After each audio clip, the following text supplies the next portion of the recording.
ज्येष्ठ मास की पूर्णिमा का ब्रह्म मुहूर्त, काशी नगर का वो लहरता तालाब जहां सर्व सृष्टि रचना हाथ कभी पृथ्वी से 16 शंख कोस दूरी पर स्थित अपने निज धाम से शिशु रूप धारण कर अपने तेजों में शरीर को हल्का करते हुए कमल के फूल पर प्रकट हुए थे, जिसके प्रत्यक्ष दृष्टा थे ऋषि अष्टम। इस पूरे घटनाक्रम को देख ऋषि जी आश्चर्यचकित रह जाते हैं और सोचते हैं, आज यह मैंने कैसा दृश्य देखा? ये मेरी भक्ति की उपलब्धि है या कोई भ्रम? वहीं दूसरी ओर काशी में ही नीरू नीमा नाम के एक मुसलमान जुलाहा दंपति भी रहा करते थे। भले ही उनको मुसलमान बना दिया गया था, परंतु अब भी भगवान शंकर के प्रति उनकी अटूट श्रद्धा थी। प्रतिदिन की तरह ब्रह्म मुहूर्त में आज भी नीरू और नीमा लहर तारा तालाब पर स्नान करने जा रहे थे। इसी प्रकार आपस में चर्चा करते करते नीरू और नीमा लहर तारा तालाब पर पहुंच जाते हैं, जहां पहले से ही कमल के फूल पर परमात्मा प्रकट हो चुके हैं और उसे सामने कमल के फूल पर कुछ हिलता नजर आता है। इसे देख नीमा सोचती है कि कोई सब फल हिला रहा है।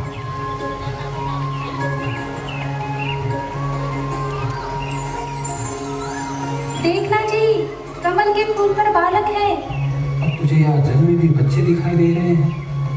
जल में कहाँ से बालक आएगा? नीमा, इस बालक को यही छोड़ दे, इसी में हमारी भलाई है। अगर इसे लेकर हम नगर में गए तो हमारे साथ बहुत बुरा होगा। कोई विश्वास भी नहीं करेगा हम पर। नीरू नीमा को सारी स्थिति से परिचित कराता है। नीरू चुपचाप बच्चे को घर ले जाता है। नवजात शिशु रूप परमेश्वर कबीर जी को देखने के लिए पूरा काशी नगर पहुंच पड़ा। जो भी बालक को देखता तो उसके चेहरे से दृष्टि हटाने को दिल नहीं करता।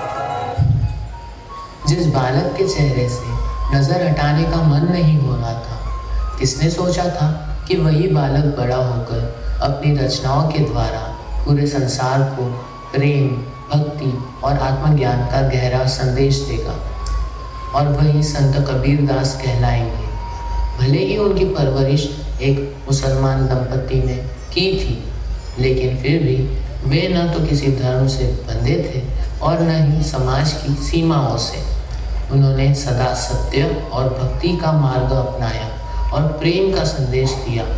संत कबीरदास जी का जीवन और उनकी शिक्षाएं हमें विभाजन से ऊपर उठकर मानवता को अपनाने की प्रेरणा देती हैं। उनके सरल और प्रभावशाली दोहे आज भी हमें प्रेम, एकता और सद्भावना का मार्ग दिखाते हैं।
आगे जाओ, आगे। थोड़ा समय तो लगता ही है।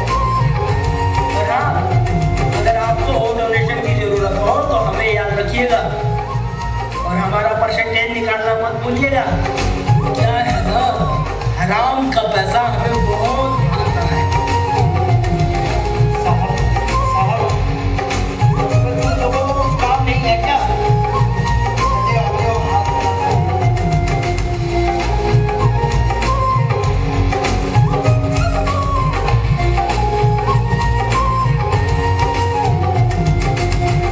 बड़ा हुआ तो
पिछले 5 दिनों से यही बात बोल रहे हैं। अब तनख्वाह किस बात के लिए?